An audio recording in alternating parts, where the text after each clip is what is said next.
नमस्कार साथियों, मैं हूं Rakesh Tripathi. News diary channel में आपका स्वागत है। आज यानी कि सोमवार को 30 अक्टूबर को मुख्यमंत्री योगी आदित्यनाथ विंध्याचल दर्शन करने के बाद सीधे लालगंज मैदान पर उतरे। वहां मिलिट्री ग्राउंड पर, और मिलिट्री ग्राउंड पर हेलीकॉप्टर लैंड होने के बाद मंच पर सीधे पहुंचे और अभिवादन किया।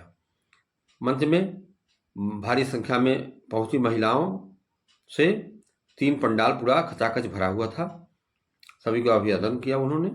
अभिवादन के बाद उन्होंने बताया कि विंध्य कॉरिडोर बन जाने से नौजवानों को रोजगार मिलेगा और श्रद्धालुओं को सुविधा मिलेगी। वहाँ जो श्रद्धालु हैं, दर्शनार्थी हैं, उनको सुविधा मिलेगी। और उन्होंने कहा कि प्रधानमंत्री नरेंद्र मोदी महिलाओं को 33% आरक्षण पंचायत के तर्ज पर पास करा दिया लोकसभा में। उन्होंने प्रधानमंत्री नरेंद्र मोदी को साधुवाद दिया और कहा कि उन्होंने यह कार्य बहुत दिनों से अटका भटका पड़ा हुआ था, जिसे पूरा कर दिया। महिला आधी आबादी को उन्होंने सम्मान दिलाने का काम किया है। और कहा कि लोकसभा भवन जो नया बना था लोकसभा, उसमें पहला विशेष सत्र बुला करके उन्होंने महिलाओं का यह काम किया है। इसलिए महिलाओं का सम्मान हर समय भाजपा सरकार ही करती है, प्रधानमंत्री मोदी करते हैं, तो हम भी कर रहे हैं और हमारे लिए ये शक्ति है। उन्होंने कहा कि विंध्यवासिनी धाम जीता जाता उदाहरण है कि 3 देवियों का शक्तिपीठ है, जहाँ माँ काली, माँ अष्टभुजा और माँ विंध्यवासिनी विराजमान है। इस अवसर पर श्री योगी आदित्यनाथ को केंद्रीय राज्य मंत्री अनुप्रिया पटेल ने शक्ति के रूप में गदा भेंट किया, तो वहीं पर बृहद माला पुष्प माला पहनाया गया, जिसमें आशीष मंत्री, प्रदेश के कैबिनेट मंत्री और केंद्रीय राज्य मंत्री अनुप्रिया पटेल, चुनार विधायक अनुराग सिंह पटेल, छानवी विधायक रिंकी कौर और काशी प्रांत के भाजपा अध्यक्ष दिलीप सिंह पटेल, मिर्जापुर के भाजपा अध्यक्ष ब्रिजभूषण सिंह, अपना दल के जिला अध्यक्ष रामलोटन बिंद, आज लोगों ने यह उनको सम्मान दिया और सम्मान पाने के हकदार भी हैं मुख्यमंत्री। मुख्यमंत्री का काम वाकई में उत्कृष्ट कार्य है और जनता में सराहना भी होती है इनके कार्य को। उन्होंने 202 करोड़ परियोजनाओं का बटन दबाकर उद्घाटन लोकार्पण किया, जिसमें 206 परियोजनाएं 202 करोड़ से बने हुए हैं, निर्माण किए गए हैं, जिसमें शिक्षा है, स्वास्थ्य है, सड़क है, पेयजल, गौशाला सहित अन्य योजनाओं के कई निर्माण कार्य हुए हैं।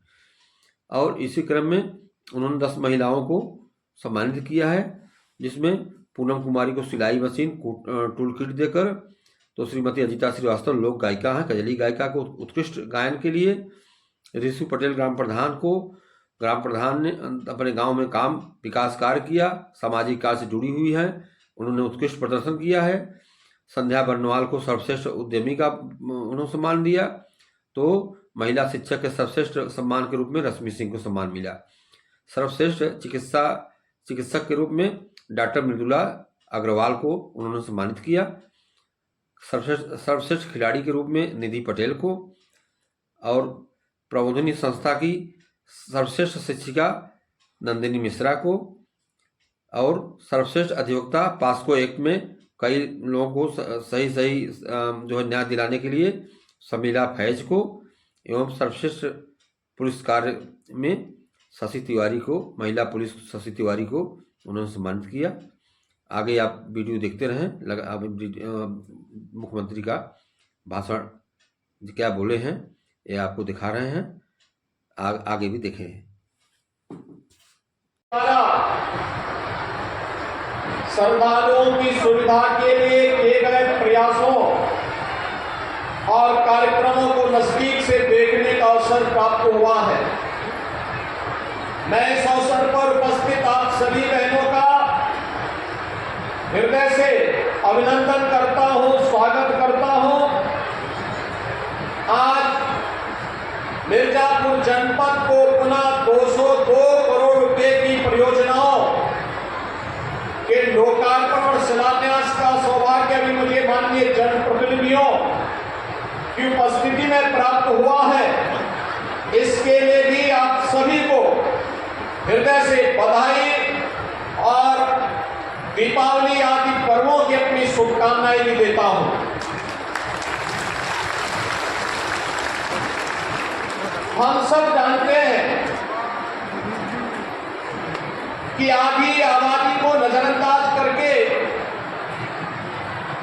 कोई समाज समर्थ और सशक्त नहीं हो सकता, और इस बात को नए भारत के शिल्पी के रूप में प्रधानमंत्री मोदी जी ने 2014 में स्पष्ट कर दिया था, जब उन्होंने बेटी बचाओ बेटी पढ़ाओ कार्यक्रम से इसकी शुरुआत की थी। इसके उपरांत अलग अलग कार्यक्रमों के माध्यम से आजादी के 70 वर्षों के बाद पहली बार देश के अंदर ये लगा कि महिलाएं भी देश के राजनीतिक एजेंडे के मुख्य हिस्से हैं। जनधन अकाउंट का कार्यक्रम हो, उज्ज्वला योजना का कार्यक्रम हो, सौभाग्य योजना के अंदर उन परिवारों को फ्री में बिजली के कनेक्शन देने का कार्यक्रम हो, या फिर 5 लाख रुपए की स्वास्थ्य बीमा का कवर हर गरीब परिवार के पास अपना सिर ढकने के लिए छत हो, प्रधानमंत्री स्वनिधि योजना हो या प्रधानमंत्री स्वामित्व की योजना। स्वामित्व योजना के अंतर्गत जहां पर जो परिवार निवास करता है, उस भूमि का मालिकाना अधिकार उस परिवार को उपलब्ध करवाने के लिए देश के अंदर चल रही एक अभिनव योजना। इन सभी योजनाओं को प्रभावी रूप से लागू करने के कार्यक्रम की श्रृंखला में देश की नई संसद बनने के उपरांत पहला सत्र केवल औपचारिक नहीं होगा, बल्कि देश की आधी आबादी को वर्षों से चली आ रही इसकी मांग को पूरा करने के संकल्प के साथ आगे बढ़ाएंगे। और प्रधानमंत्री मोदी जी के संकल्प के परिणाम स्वरूप देश की संसद ने स्थानीय और पंचायत के निकायों की तर्ज पर लोकसभा और विधानसभाओं में भी 1/3 सीट पर महिलाएं चुन करके सांसद और विधायक के रूप में जाए, इस अधिनियम को पारित किया।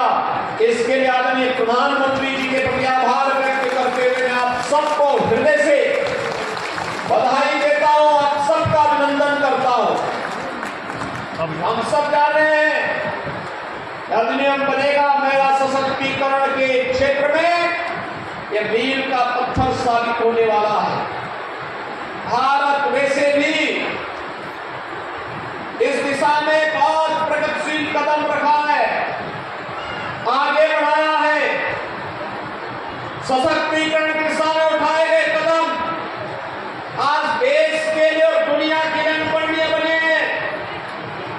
उसी श्रृंखला में अधिनियम का पारित होना दुनिया के आधी आबादी के सामने एक नया आगे बढ़ने का प्रकाश स्तंभ प्रधानमंत्री मोदी जी ने प्रस्तुत किया है।